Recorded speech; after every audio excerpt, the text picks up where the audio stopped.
Meanwhile, despite several controversial decisions made against them last year, Calabar High battled with champions Kingston College, demonstrating strength in several areas. The boys from Red Hills Road are returning with a rounded team as they hunt a 29th hold on the Morton McGettys Trophy and their first in 8 years.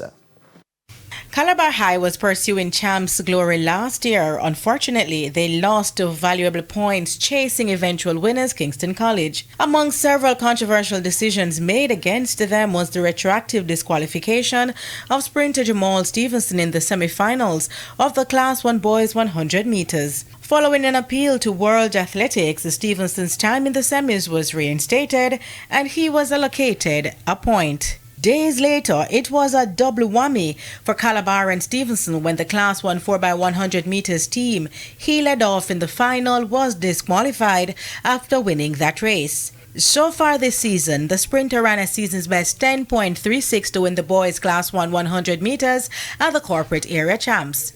He also won the Class 1 100 meters at the Camperdown Classic, the 200 meters at the J3's Puma Fuller Anderson meet, and the 400 meters at the McKinley Wind Classic.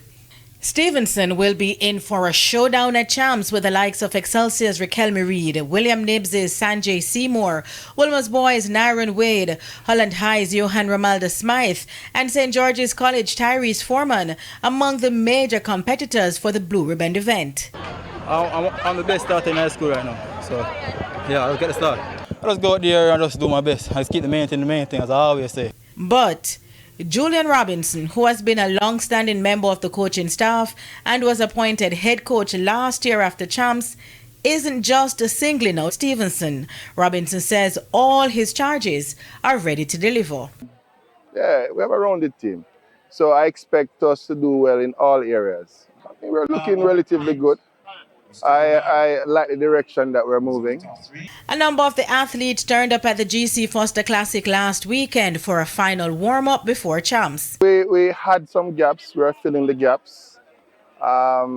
Today we had some good performances in the 200 meter hurdles, and we're looking good. And as it stands, there are no injury worries in the camp thus far. Nothing major, thank God, nothing major. I hope and I am trusting in God that we'll get what we desire. Calabar last won a champs title in 2018, ending as runners-up last year on 229.25 points, behind Kingston College 293 points. The 2026 Easter Grace Kennedy Boys and Girls Athletics Championships will be held from March 24 to 28 at the National Stadium. Live and exclusive coverage can be seen on TVJ, TVJSN, and OneSpotMedia.com with radio coverage on Fame 95 FM. Denise Walters for TVJ Sports.